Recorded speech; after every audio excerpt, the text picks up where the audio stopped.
Spécialiste en matière d'audio-vidéo domotique, Maison Adam est fière de vous présenter les tendances du milieu électronique.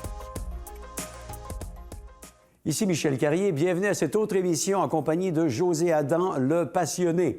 Jusqu'à maintenant, l'année 2020 a été assez ordinaire, mais sur le plan de la technologie pour les téléviseurs, il y a eu de grandes améliorations. Nous allons vous en parler au cours de l'émission, que vous soyez amateur de sport, de cinéma ou de jeux vidéo. Vous allez certainement vouloir savoir quel téléviseur vous convient le mieux. Je rejoins José Adam et Guillaume Coisetière dans un moment.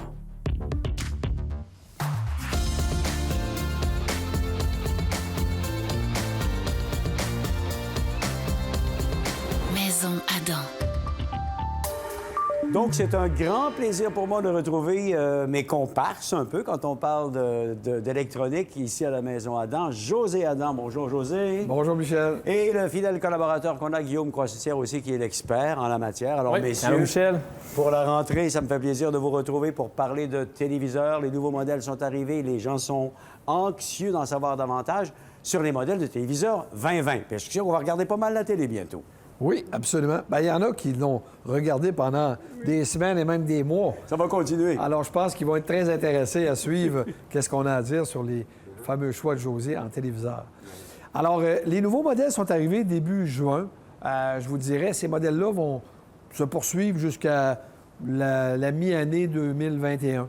Donc, naturellement, mes experts ont passé beaucoup de temps, beaucoup d'heures à comparer, à vraiment étudier chacun des critères importants, que ce soit le contraste, la vitesse d'affichage. On a même noté des téléviseurs qui sont meilleurs pour les reflets, chose importante quand on écoute la télévision de jour. Alors, il y a beaucoup de choses comme ça, les couleurs, la rétro. Naturellement, on a des systèmes avec rétroéclairage qui permettent d'avoir des meilleurs contrastes. Tout ça a été analysé par mes experts. Et on a bien hâte de commencer à vous donner ces résultats-là. Guillaume s'amuse beaucoup à faire ça avec donc des critères qui sont bien établis là, au départ quand on analyse les téléviseurs et on les compare. Oui, c'est vrai, Michel. Bien, en fait, d'une part, on a certains outils là, qui nous permettent d'évaluer le contraste d'une télévision, la capacité à afficher un noir profond en même temps qu'un blanc qui est lumineux, pour que ce soit une belle télé quand on regarde du cinéma, le rendu des couleurs. On a d'autres outils qui nous permettent aussi d'évaluer si la télé est capable de garder une image qui est précise lorsqu'il y a un mouvement rapide. Donc, on a des outils vraiment qui nous permettent de nous donner des données assez précises, nettes sur la performance d'un téléviseur. On prend aussi le temps de regarder la qualité et la performance des télévisions sur du vrai contenu que les gens regardent à la maison. Parce qu'on n'a pas toujours une image 4K, on n'a pas toujours une image parfaite. Donc, on regarde, on évalue aussi la qualité de la télévision en fonction du signal qu'on peut recevoir de Helix, de Bell, de Netflix, de Disney+, des différents contenus. Fait qu'on base nos résultats, la performance, puis conseiller les gens aussi sur la véritable performance que leur télévision va avoir dans leur salon. OK. Et puis, en cette période un peu spéciale de confinement, là, est-ce que ça a été plus facile pour vous de procéder à ces analyses-là? Quand même, c'est un travail qui est assez imposant, ça, là. Ouais. Oui, c'est un gros travail d'équipe. Et je te dirais que, oui, on a eu le temps, un peu plus de temps, là, je veux dire, pour faire tous ces comparatifs-là, mais il est arrivé aussi l'ouverture du magasin au mois de mai, là, qui nous a comme un petit peu déstabilisés avec toutes les mesures qu'il fallait avoir dans le magasin. Mais je vous dirais que vraiment, le travail a été une très belle expertise qui a été faite par mes experts. Et ça a permis de, finalement, bâtir des catégories. C'est-à-dire que là, on sait, parce qu'un coup qu'on a tout fait les tests, après ça, on a un tableau où on compare le rendu qu'on peut avoir sur un téléviseur avec, naturellement, tout ce qui a été vérifié par mes experts. Donc, là, on peut dire ce téléviseur-là est fait pour le sport. Okay. Celui-ci pour le cinéma et d'autres, même qui sont souvent complètement différents comme modèle, vont être vraiment spécialisés pour les jeux vidéo. Okay. Donc, ça permet de bâtir des catégories et, naturellement, de donner des bons conseils, des conseils avisés à nos clients qui viennent en magasin et tous ceux qui vont pouvoir les consulter sur notre site de maisonadam.ca parce qu'ils vont pouvoir retrouver naturellement des tableaux dans les choix de José et aussi tous les tests qui ont été faits. Voilà. Alors, je vais me gâter un petit peu en partant parce que j'ai regardé beaucoup de télé, moi aussi, au cours des dernières semaines. Très heureux que le sport recommence. Bien entendu, je suis amateur de golf, je suis amateur de hockey. Le hockey a recommencé également. Alors, on va commencer avec ma catégorie, les téléviseurs, pour regarder du sport, messieurs. Parlez-nous-en tout de suite, les gammes de produits disponibles et les cotes. Bien, ce qu'il faut retenir, c'est que dans le sport, la vitesse d'affichage, finalement, le rafraîchissement d'image qu'on appelle, là, c'est vraiment ce qui est le plus important. Puis là, on va parler de côté technique, là, on va parler de 120 Hz. Je vais laisser Guillaume peut-être vous énumérer justement dans l'entrée de gamme, quel a été, dans les petits budgets, quel a été notre téléviseur qu'on a choisi. Et par la suite, on va revenir avec les technologies. OK. Oui, bien, le modèle qui nous a le plus intéressé dans l'entrée de gamme, il faut savoir que ce n'est pas une télévision parfaite. C'est le modèle UN7300 de LG. Ce téléviseur-là, vous t'as donné un ordre d'idée, là, Michel, c'est une télévision en 65 pouces qui se détaille en bas de 1 300 $. Donc, c'est un téléviseur abordable, mais qui a des belles qualités, à commencer par son panneau IPS. Donc, un panneau IPS sur un téléviseur comme le modèle UN7300, ce qui permet, c'est d'avoir une belle qualité d'image puis une belle luminosité de face, mais aussi de côté. Donc, quand on est plusieurs à regarder du sport, une partie de hockey, bien, peu importe où on va être assis dans son salon, tout le monde va profiter de la même qualité d'image. Aussi, le panneau IPS, ce qu'il y a de bien, c'est sa capacité à avoir peu de reflets. Donc, même si on regarde la télévision le jour, une partie de hockey l'après-midi, bien, le téléviseur, il absorbe bien la lumière. Par contre, il faut faire attention, dans ces gammes de prix-là, on ne trouve pas encore de vrais téléviseurs 120 Hz. C'est une télévision qui a un panneau 60 Hz. OK. Souvent, si on va dans les caractéristiques techniques, on va voir, ça va être écrit 120 MR ou 120 Motion Flow. Il y a d'autres terminologies, mais c'est des mots polis pour dire que c'est du 60 Hz. OK. Puis quand on parle de 120 Hz, juste pour que les gens le comprennent bien, on parle de 120 images à la seconde. Quand on parle de 60 Hz, c'est 60 images à la seconde. Ce qu'il faut retenir, c'est que du 60 Hz, ça ne donne pas une image nette quand on a des mouvements. Tu sais, le swing au golf ou le joueur de hockey, là, c'est sûr et certain qu'on va manquer des détails. L'image ne sera pas aussi nette que quand on est avec, naturellement, du 120 Hz. Alors, on va à ce moment-là énumérer, parce que dans des catégories d'entrée de gamme, on a bien compris que la majorité vont être en 60 Hz. Quand on tombe dans le milieu de gamme, c'est là qu'on va chercher les meilleurs téléviseurs pour le sport. Parfait. Donc, on débute à aller chercher les meilleurs téléviseurs pour le sport. OK. Dans le milieu de gamme, le modèle qu'on a sélectionné, là, qui nous est apparu le plus concluant, c'est la nouvelle Sony XBR 900H. Donc là, on commence à avoir une télévision complète. C'est-à-dire que c'est une télévision qui a une très bonne luminosité. Donc, c'est une télévision qui affiche des couleurs qui sont vives, qui sont éclatantes. Puis le processeur vidéo que Sony utilise, même si ce n'est pas le plus performant qu'on trouve sur leur 900H, il permet d'aller affiner beaucoup les détails, les petits détails comme la foule dans un amphithéâtre ou lorsque les caméras sont loin des joueurs, d'aller chercher beaucoup de détails sur les mouvements. Et surtout, on retrouve enfin là un vrai processeur 120 Hz. Et celui de Sony, toutes catégories confondues, c'est l'un des très, très bons que sur le marché. Fait que c'est une télévision qui a beaucoup de facilité à corriger les mouvements, à donner une image qui est nette sur les mouvements rapides. Parfait. Alors, je m'aperçois donc, pour me gâter, à partir du milieu de gamme, pour suivre la balle de Tiger, 120 Hz, c'est ce qu'il me faut. Mais si j'en mets un petit peu plus, j'aurai davantage de résultats. Est-ce que ça vaut la peine? Oui, absolument. Parce que là, on va tomber sur vraiment les téléviseurs qui ont tout ce qui est essentiel pour être les meilleurs avec le sport. Fait que je vais laisser justement Guillaume présenter notre choix, José, dans cette catégorie-là. Mais je veux juste souligner aux gens pour se faire une idée. Dans le milieu de gamme, là, on va tourner autour de 1 500 2 000 À peu près, oui. Puis là, on embarque dans les téléviseurs qui vont être au-dessus de 2 000 Parfait. Mais ça vaut vraiment la peine parce qu'on touche vraiment tout ce qui est important pour qu'on soit pleinement satisfait quand on écoute un bon match de hockey, hein, entre autres. Oui. Donc, c'est le modèle Q80T de Samsung qui se fait dans les grandeurs de 49 à 85 pouces. Puis, ce qui est bien avec cette télé-là, c'est qu'elle coche oui à toutes les cases importantes, comme José dit. C'est-à-dire qu'elle a un très bon angle de visionnement. On est plusieurs. C'est une télévision qui garde des couleurs qui ont beaucoup d'éclat, même si on est à un angle prononcé. C'est une télévision aussi qui absorbe vraiment bien la lumière. Donc, c'est la référence sur le marché cette année. Une partie de Formule 1 en après-midi, une partie de tennis, un grand chelem à 1 heure de l'après-midi. Même si on est dans un condo, une pièce qui est très, très fenestrée, la télévision, elle a à peu près pas de reflets. Donc ça, c'est très, très positif. Et c'est une télévision qui est QLED. QLED, chez Samsung, c'est des télévisions qui sont capables d'avoir beaucoup de luminosité, beaucoup d'éclat, mais sans détériorer la qualité des couleurs. Donc même si on met le téléviseur en mode très lumineux, bien, on va garder une image qui est éclatante, mais des belles couleurs qui sont vives. Et bien entendu aussi, c'est un téléviseur qui est 120 Hz. Donc, le mouvement rapide sur ce téléviseur-là, il est très, très bien géré là, pour avoir une image qui est précise, définie, même si on opte pour un téléviseur de très grand format. Excellent. Ici, on va s'arrêter pour une pause. Déjà, j'en sais pas mal. On va en savoir davantage tantôt puisqu'on connaîtra la championne des championnes. Et également, on va parler de cinéma aussi au cours des prochaines minutes. Restez là. Les experts nous reviennent dans un petit moment. Maison Adam.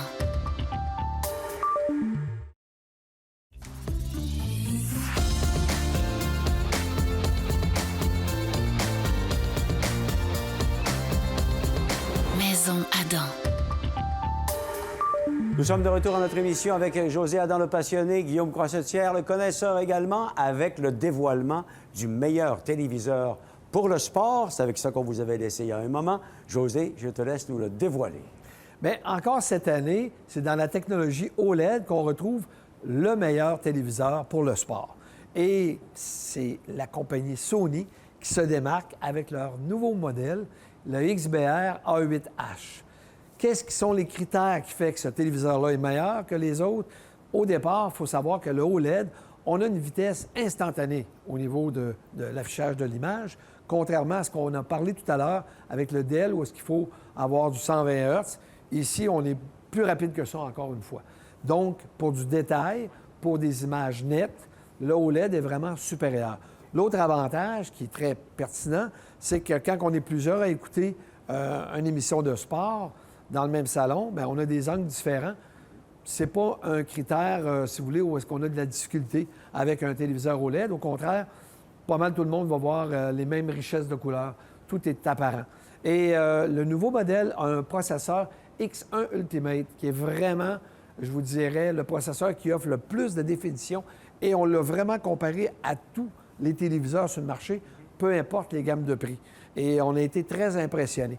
Donc, ce que ça va apporter pour le sport, c'est qu'on va voir encore plus de détails, qu'on voit un match de football.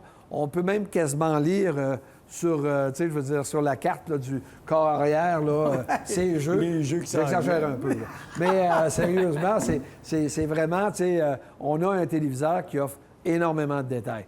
Donc, il va être apprécié. Ouais. Et il faut retenir que quand on a un processeur de haute qualité comme ça, bien, quand on a une image, mettons en 1080p, qu'on va retrouver encore dans bien des émissions, bien, le résultat va être meilleur qu'un processeur qui est moins performant. Je me souviens qu'on avait parlé récemment, justement, dans une autre émission, de la qualité du processeur, ce sur quoi on travaillait très fort. Vous avez noté les différences.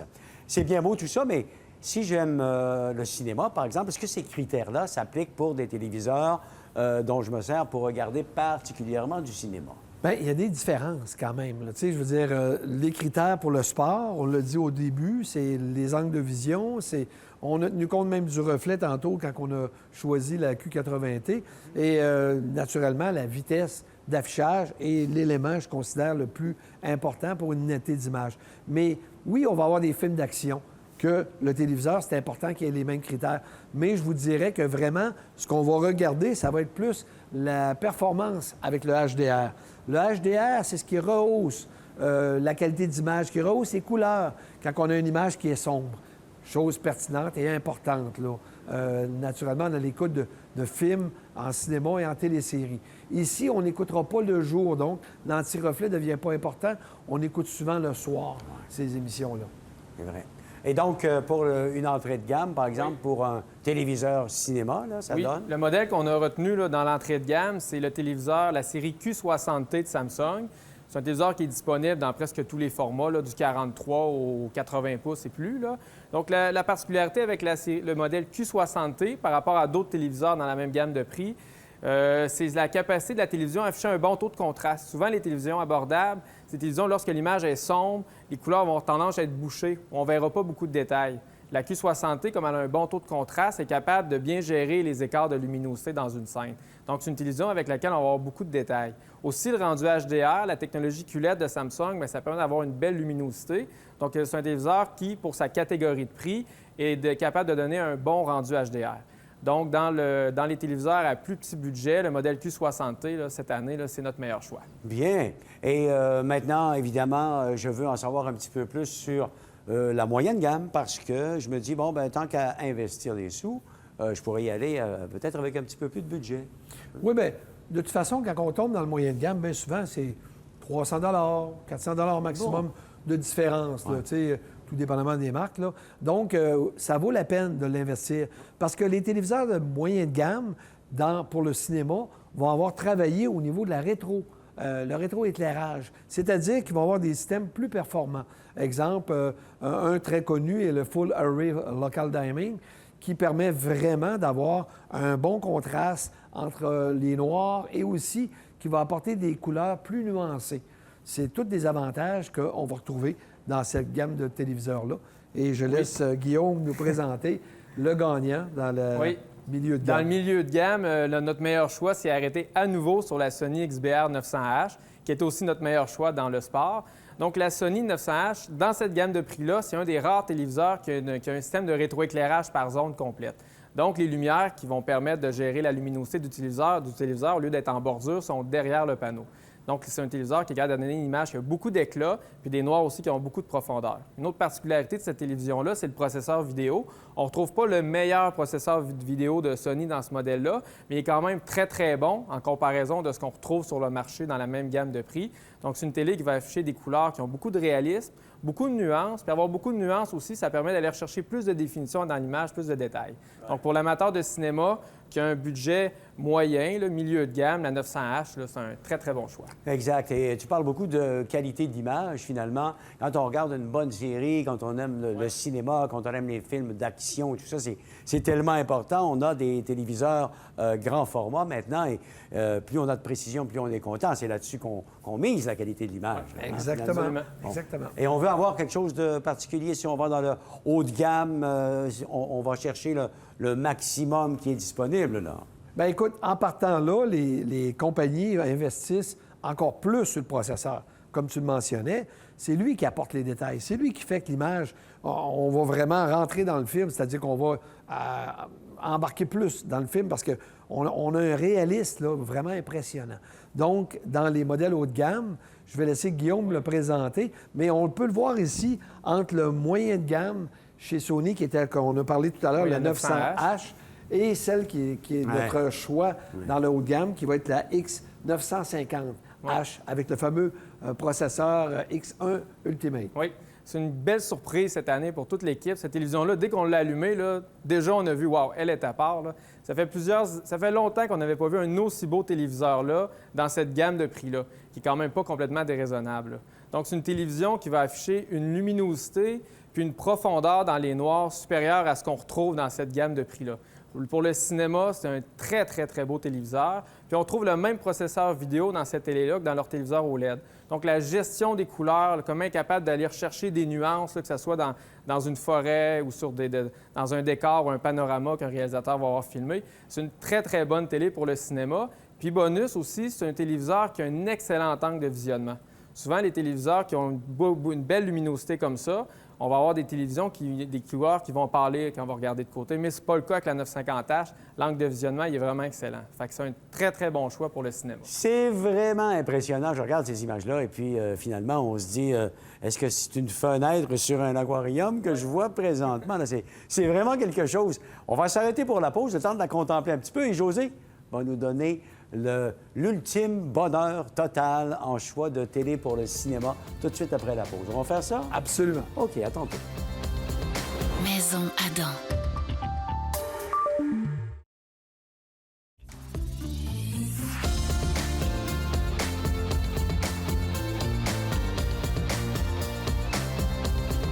Maison Adam.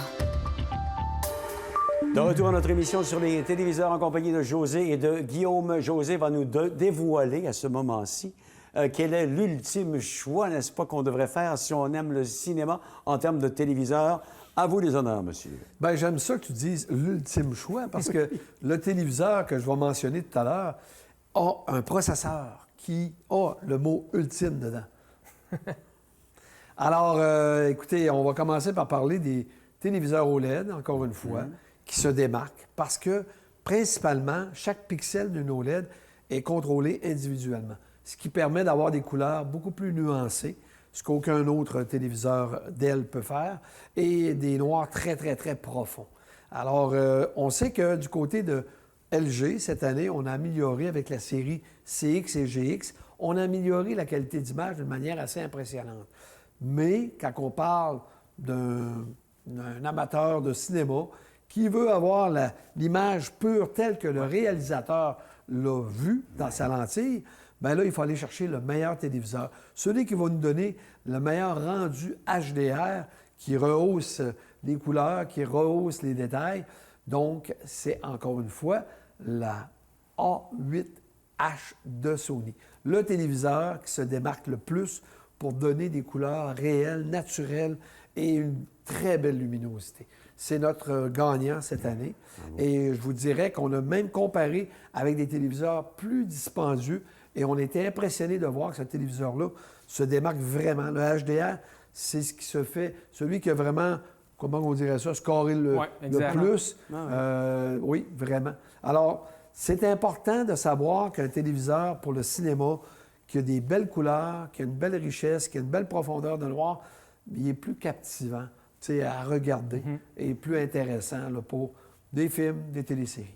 Intéressant de savoir tout ça parce qu'avec le choix, justement, qui est disponible, important de connaître, justement, les particularités de tous ces téléviseurs. Il nous reste une catégorie à regarder, et non la moindre, parce qu'il y en a beaucoup qui regardent également notre émission, les fameux joueurs, les gamers, pour les jeux vidéo, les téléviseurs. Ça s'annonce comment? Ça se présente comment?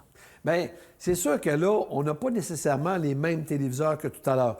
On va en avoir peut-être quelques-uns, mais je dirais qu'il va y avoir des surprises. On va parler d'autres modèles, parce que dans le jeu, on va dire comme on dit, c'est un autre game. Alors, c'est certain que quand on tombe dans le jeu, il y a des particularités qu'il faut. Au départ, avec les nouvelles générations qui vont être lancées cette année de Sony, le PlayStation 5, et de Microsoft, la Xbox X. Série X. Oui, c'est ça, Série X, qui vont offrir enfin un 4K réel. Et là, on va avoir une vitesse d'affichage, comme on parlait tantôt du 120 Hz, c'est-à-dire à 120 images à la seconde.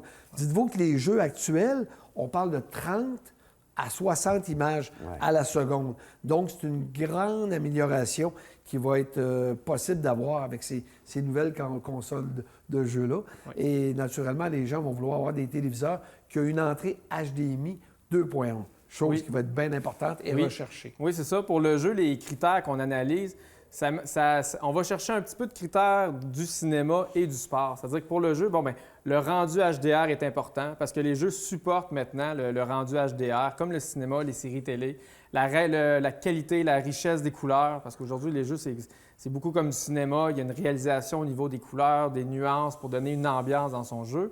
Et maintenant, c'est ça, les nouvelles consoles vont être capables de supporter une image qui est en 4K native, même 8K rehaussée pour ce qui est de la Xbox qui est annoncée, et à 120 images par seconde. Aujourd'hui, les jeux, là, dans le meilleur des mondes, sur console, peuvent rouler en 4K rehaussé, 60 images secondes. Donc vraiment, les nouvelles consoles, ils arrivent avec ils ont un potentiel de graphique, de qualité d'image qui est très, très élevé. Mais pour réussir à supporter tout ce potentiel-là puis afficher cette qualité d'image-là, ce qui est très important, c'est de sélectionner un téléviseur qui a la connectivité HDMI 2.1, qui va permettre d'avoir le 4K 120 images secondes.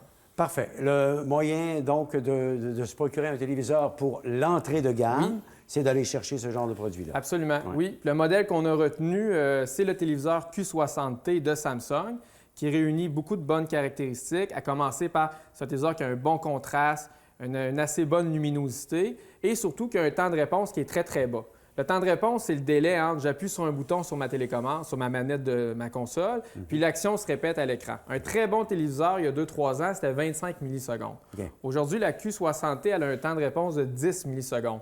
Fait que c'est extrêmement bas. Donc, pour les joueurs compétitifs qui jouent en réseau, avoir un temps de réponse aussi bas que ça, bien, ça permet vraiment d'aller chercher les meilleures performances puis d'avoir les meilleures performances dans son jeu. Mais on connaît quand même les joueurs, on sait qu'ils veulent mettre toutes les chances de leur côté. Quelqu'un qui veut se donner plus de chance, est-ce qu'en investissant plus, on va en avoir plus? Bien là, on va tomber dans ce qu'on appelle le moyen de gamme.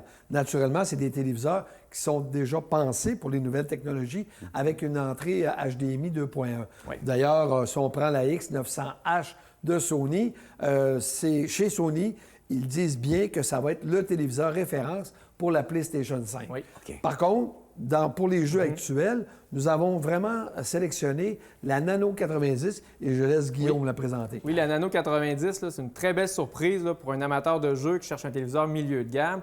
On retrouve tout ce qui est important, c'est-à-dire un temps de réponse qui est très, très bas pour les joueurs réseau, les entrées HDMI 2.1 pour être capable d'avoir vraiment la meilleure fluidité et la meilleure définition d'image pour les prochaines consoles de nouvelle génération. Et aussi, bien sûr, c'est une télévision qui a un très bon rendu HDR et un excellent angle de visionnement. Parfait. Je retiens dans tes propos, les prochaines consoles, ça évolue extrêmement rapidement, tout ça. Oui. Il y a les téléviseurs qui sont déjà prêts à recevoir ça, c'est ça l'idée? Oui, oui, absolument. Puis, il ne faut pas oublier une chose, c'est qu'il y a des modèles qui se sont démarqués, comme la fameuse la Q80T. Q80T, milieu Se de sont gamme là, démarqués, de, exact. OK. de Samsung. C'est une télévision, on retrouve les mêmes avantages que pour le sport. Un bon angle de visionnement, mais un excellent contraste. Une télévision qui a un bon rendu HDR pour les jeux vidéo, la connectivité HDMI 2.1 et un temps de réponse qui est très, très bas. Donc, on va vraiment chercher une télé qui a une vitesse de rafraîchissement d'image très rapide, mais aussi une télé qui a plus d'éclat et de luminosité que les autres téléviseurs, là, un petit peu plus abordables. Je veux juste spécifier qu'elle est classée dans le haut de gamme et non pas dans le milieu de gamme. Ah oui, Alors, on était dans le haut de gamme. Mais comme dans toute catégorie qu'on a fait durant cette émission, et pour le sport et pour le cinéma, il y a le NEC Plus Ultra, en fait, le summum. L'ultime, encore Mais une cette fois. fois-ci, ça ne sera pas avec un processeur Non. X1 Ultimate. Non. On va y aller cette fois-ci avec LG, Oui. avec la nouvelle CX. Oui. Vraiment, LG a été précurseur à avoir des entrées HDMI 2.1 dans la génération antérieure. Et la nouvelle génération, 55 pouces, aller jusqu'à 77 pouces. Je laisse brièvement notre ami l'avantage que Guillaume en parler. Oui, merci José. C'est l'avantage que LG a par rapport à Sony, c'est que leurs téléviseurs OLED, bien entendu, ils ont une qualité d'image, de contraste exceptionnelle par la technologie. Ils ont aussi amélioré leur processeur vidéo Alpha 9 avec la 3e génération. L'avantage que LG a par rapport à Sony, c'est la connectivité HDMI 2.1. Donc, si on veut avoir la meilleure image pour un jeu vidéo au niveau des contrastes, des couleurs et l'image la plus fluide et la plus rapide, le choix ultime, c'est vraiment la nouvelle génération OLED, les séries CX de LG. Et voilà. Alors, on a fait le tour. Tout le monde est heureux, tout le monde est content. On sait maintenant où se diriger pour obtenir le meilleur produit. On va sur maisonadam.ca, bien entendu. Les choix de José. On vient en magasin ici en parler avec un représentant, ça ne fait pas de problème. Absolument. Non plus. Messieurs, je vous remercie. Oui. On va se retrouver Merci. bientôt, j'espère. Oui, absolument. Avec d'autres très belles suggestions de la Maison Adam. Merci de nous avoir regardés. À la prochaine. Bonne journée. Les choix de José sont le fruit d'un travail d'équipe à sélectionner les meilleurs rapports qualité-prix de l'industrie, et ce dans le but de guider la clientèle vers les meilleurs achats. Visitez maisonadam.ca et faites votre propre choix.